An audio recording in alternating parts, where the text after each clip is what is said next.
You're probably doing everything right. You think before you speak. You analyze before you act. You keep yourself in check. From the outside, that looks like maturity. From the inside, it feels like friction. Because no matter how careful you are, something feels off. You hesitate more than you used to. Decisions take longer. Momentum doesn't come naturally anymore. And here's the strange part. You're not overwhelmed by the world. You're overwhelmed by yourself. Every thought gets inspected. Every impulse gets reviewed. Every move needs approval. You don't even notice when it started.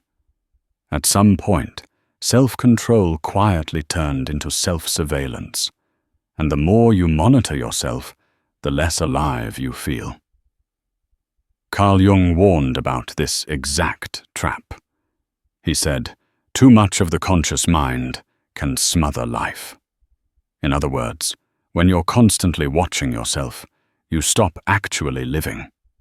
Think about it. When was the last time you did something without immediately checking if it was acceptable, efficient, or smart? You're not stuck because you lack discipline. You're stuck because you've turned discipline into a cage. And the scariest part? This kind of self-destruction feels responsible. It feels like growth. It feels like control. But what it's really doing is slowly draining your direction, your energy, and your sense of movement. So if you've been wondering why motivation disappeared, why clarity feels harder to reach, why everything feels heavier than it should, stay with me. Because once you see how constant self-control is working against you, you'll realize why trying harder has only been making it worse. So if this feels familiar, if you feel tense, stalled, or strangely disconnected, don't rush to label it as burnout or lack of discipline yet, because the real problem usually isn't obvious. It's not loud. It doesn't feel destructive. It actually feels like you're doing the right thing. And that's what makes it dangerous. Let's talk about the habit you barely notice anymore, the one you think is keeping you together. The invisible habit you think is helping. You're constantly checking yourself, not in a dramatic way, in small, reasonable ways. You check your tone before you speak. You check your reaction before you respond. You check your intentions before you act. It feels like awareness. It feels like maturity. It feels like control, but here's what's really happening. You're living your life with an internal supervisor standing over your shoulder. Before you say something, you pause. Before you move, you evaluate. Before you decide, you ask yourself if this is the best option. And none of that feels wrong on its own. The problem is the frequency. There's no space anymore where you're just acting. Everything is filtered. Everything is reviewed. You're no longer inside the experience. You're watching it. Carl Jung described this problem when he said, "Too much of the conscious mind can smother life." That's exactly what's happening. Your mind is so busy managing your behavior that there's no room left for momentum. You might notice it in conversations. You're present, but not relaxed. You're engaged, but not spontaneous, or in decisions. You know what you should do, but something stalls. Not fear, just friction. And over time, that friction adds up. You don't feel lost. You feel muted. You don't feel reckless. You feel restrained. And because this habit looks like self-improvement, you never question it. You assume the problem is that you're not controlling yourself enough. But what if the real issue is that you never stop? Because when every move requires permission, eventually nothing wants to move at all. So if you're starting to sense it, that quiet pressure, that feeling of being held back by your own awareness. This is where it gets deeper, because this isn't just a bad habit. It's a psychological pattern that Carl Jung warned about long before people started calling it self-optimization or self-discipline. And his warning wasn't subtle. Jung believed the mind wasn't designed to be run like a strict system of rules. Not everything inside you is meant to be managed, corrected, or improved in real time. Some parts are meant to act first and be understood later. And when you deny those parts space, they don't disappear. They get pushed out of sight. Jung put it simply when he said, "The most terrifying thing is to accept oneself completely." Think about that. Not fixing yourself, not refining yourself, accepting yourself. What you've been calling self-control is often the opposite of acceptance. It's correction. It's constant adjustment. It's treating your own reactions like mistakes that need editing. And Jung warned that whatever gets suppressed doesn't stay quiet. It builds pressure, not emotional explosions, something quieter. You lose energy. You lose direction. You lose the sense of inner permission to act. You start living carefully instead of fully. Another way Jung described this was through the danger of over-identifying with the conscious mind. He warned that when awareness dominates everything, life itself gets reduced. That's why he said, "Too much of the conscious mind can smother life." You're not failing because you lack discipline. You're stuck because you've made discipline your entire identity. Every thought gets reviewed. Every impulse gets questioned. Every decision waits for certainty that never arrives. And here's the paradox Jung pointed to. The more you try to control yourself into becoming better, the less alive you feel. Not because control is bad, but because control without allowance turns against you. This is where people start feeling numb, tense, or disconnected, and they can't explain why. They assume they need more structure, more rules, more restraint. But Jung would say the opposite. What you're missing isn't control, it's balance. And until that balance returns, every effort to fix yourself will only tighten the cage. So when over-control starts squeezing out balance, something subtle but damaging happens next. You don't collapse. You don't spiral. You adapt. And that adaptation is where most people get stuck without realizing it. How over-control turns you into a watcher, not a doer. At first, it feels like awareness. You tell yourself you're being thoughtful, intentional, measured. But slowly, you stop doing and start observing yourself doing. You're no longer fully inside the moment. You're slightly above it, evaluating. You notice it in conversations. Instead of responding, you monitor how you're coming across. You think about your wording while the moment is already moving on. By the time you're ready, the energy has shifted. Nothing went wrong, but nothing really happened either. The same thing shows up in action. You don't just start, you prepare to start. You plan how you'll feel. You anticipate how it might go. You wait for the moment when everything lines up. And while you're waiting, life keeps moving. This is the watcher state. You're present, but buffered, engaged, but not immersed.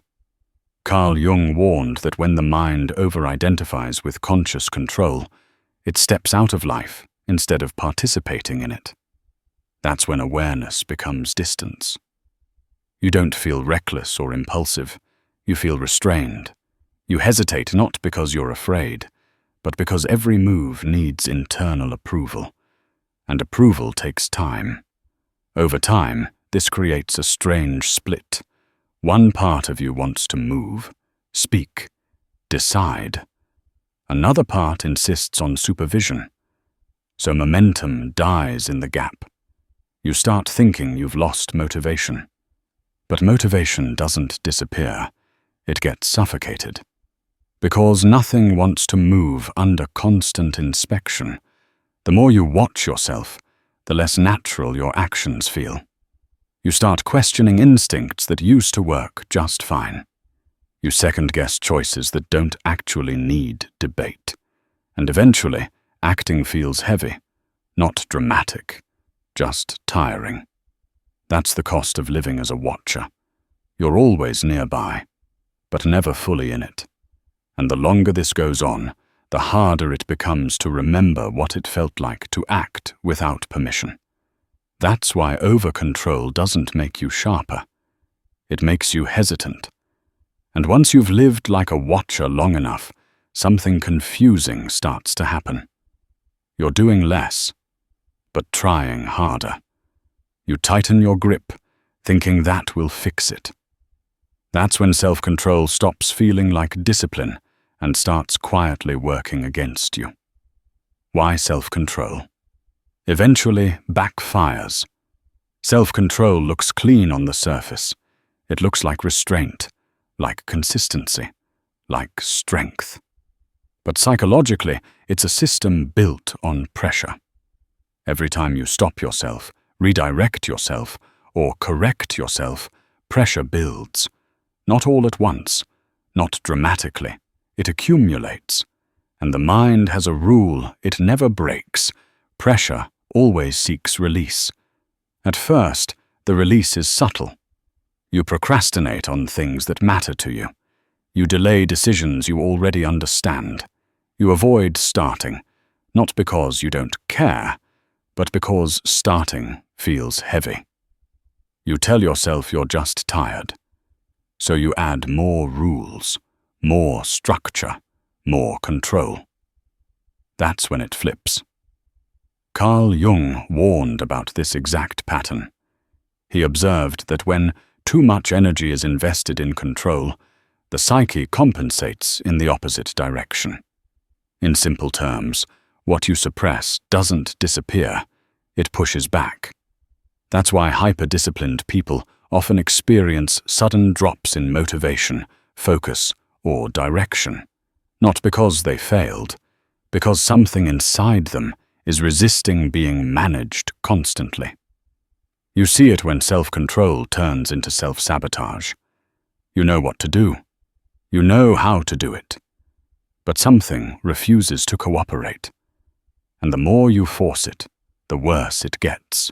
Jung put this tension into words when he said, "Life demands for its completion and fulfillment a balance between opposites." Control without release breaks that balance. It turns action into obligation, movement into effort, choice into pressure. Eventually, your mind associates action with restraint instead of freedom, and nothing thrives under that condition. This is why people suddenly abandon routines they built carefully, why they burn out without warning, why they drift away from goals they once cared about. It's not laziness, it's recoil. Too much control creates an internal pushback, not loud, not rebellious, just quietly resistant. You stop feeling pulled toward action and start feeling pushed, and once that happens, discipline loses its power. Jung also said, "We cannot change anything until we accept it." But constant self-control skips acceptance entirely. It treats every impulse as something to override, every hesitation as something to fix, every deviation as failure. Over time, this trains your mind to associate effort with self-denial. So when it's time to act, part of you pulls away. Not because you're incapable, but because you're exhausted from managing yourself. This is the paradox no one talks about. Self-control works in short bursts, but when it becomes your default state, it creates the very chaos it's meant to prevent. You don't lose discipline first, you lose balance. And once balance is gone, self-control doesn't guide you anymore. It traps you. So by now you might be thinking, okay, I see it. Too much control can backfire. But isn't all this self-monitoring supposed to make me better? That's exactly the trap. Because the problem isn't that you want to improve. The problem is how you're trying to improve. The illusion of improvement. Think about it. Every day you check yourself. You plan. You correct. You measure. You polish. You tell yourself, if I just manage this, if I just get it right, I'll finally feel competent. I'll finally move forward. And on the surface it works. You make progress. You finish tasks. You avoid mistakes. People see you as disciplined. You see yourself as improving. But here's the catch. Most of that improvement isn't growth. It's self-management. You're not actually learning how to act in the world. You're learning how to control yourself within a set of rules you created. You're practicing restraint instead of movement. Every choice becomes filtered. Every action becomes edited. Every decision becomes paused for approval. You feel productive, but there's no momentum. There's no flow. There's no real expansion. Carl Jung warned us about this subtle trap. He said, "One does not become enlightened by imagining figures of light, but by making the darkness conscious."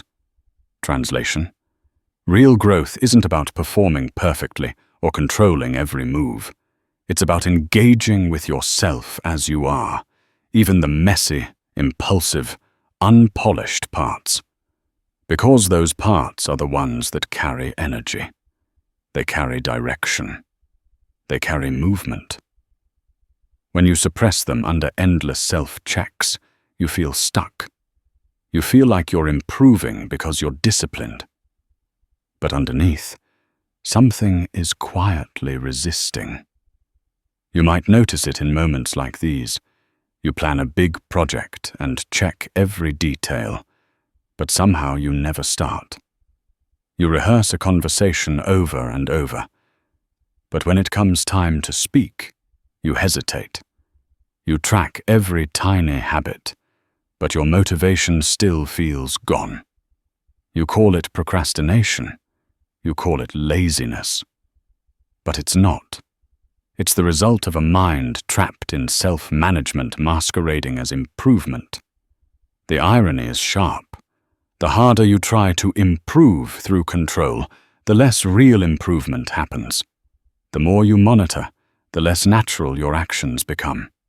You're training yourself to be cautious instead of capable, precise instead of proactive, safe instead of moving. Jung would say that every part of yourself you try to suppress carries life force, creativity, and initiative. By policing it, you're not just preventing mistakes, you're preventing yourself from acting at all. And here's the kicker. This illusion of improvement is addictive. It feels like growth because it's structured. It feels like progress because it's measurable. It feels responsible.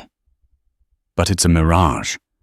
You think you're moving forward, but really, you're just spinning in place, and the more you cling to it, the tighter the cage becomes. This is why self-discipline often feels exhausting, why motivation disappears, why clarity fades, why your actions feel flat and drained. It's not that you're failing, it's that improvement has become a performance. And performance, without integration, is not growth. Until you recognize the difference, you'll keep polishing yourself while the world passes by. So if you've been stuck spinning in place, constantly managing, constantly correcting, you might be wondering, is there a way to actually move forward without falling into the trap of over-control? That's where Jung's idea of integration comes in. And don't worry, I'm not talking about complex theories or fancy psychology terms. This is simple, practical, and something you can start noticing in yourself today. Integration isn't about perfection. It's not about controlling every thought, impulse, or habit. It's about balance. Carl Jung said that for life to work, you have to bring all parts of yourself together. The disciplined side, the impulsive side, the creative side, even the parts you'd usually push down or ignore. Here's the key. Integration isn't approval. You don't have to like every part of yourself. You just have to allow it to exist without interference. Think about it like this. You start a conversation without over-editing every word. You make a decision without running through every possible outcome. You try something new, knowing it might not be perfect. It feels uncomfortable at first. Your mind protests because it's used to being in charge. You're used to policing yourself. But that's exactly the point. Integration happens when you step back from constant supervision and let life flow through you. Jung put it simply when he said, "We cannot change anything until we accept it." Noticing and allowing doesn't mean surrendering. It means stopping the endless referee game in your mind. Here's an example most people can relate to. Imagine you're preparing to speak in a meeting. Normally, you'd rehearse every line, measure every tone, anticipate every reaction. You'd delay until it felt safe. Integrated action looks different. You prepare enough to be competent, but then you step forward and speak anyway. You feel the tension, but you don't let it stop you. You act before your mind has a chance to micromanage. That small difference, allowing yourself to act, is where real movement starts.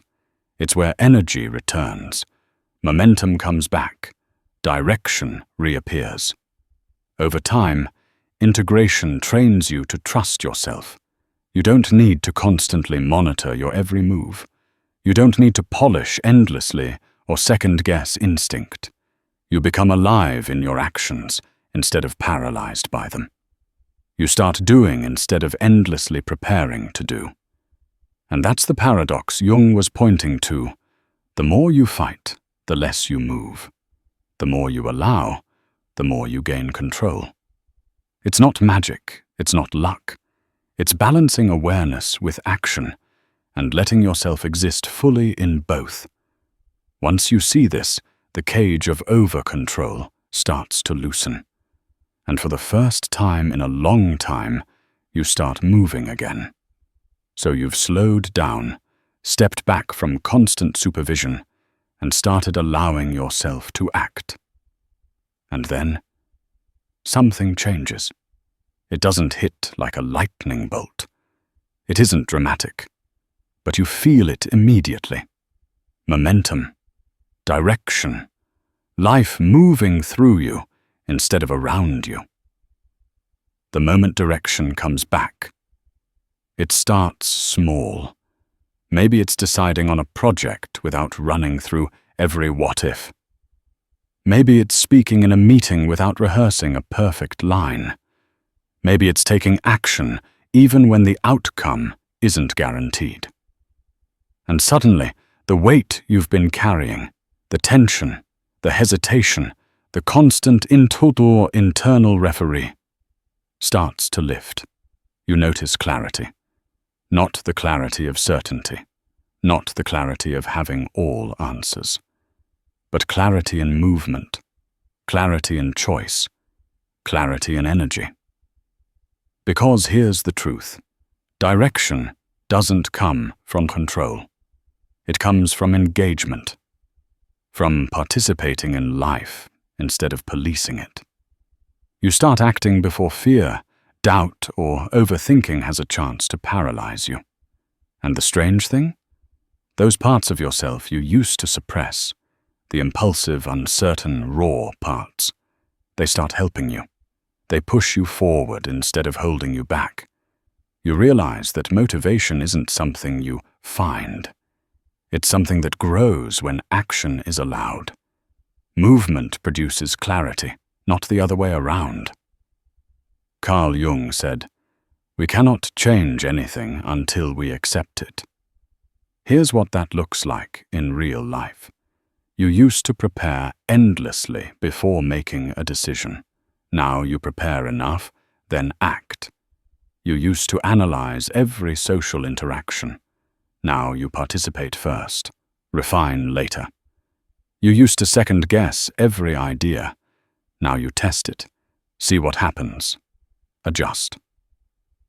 The tension you once felt, like constantly being on edge, like being watched by yourself, dissolves. And with it comes energy.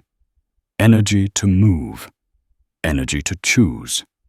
Energy to act. You realize that self-control is not the key to success. Integration is. Balance is.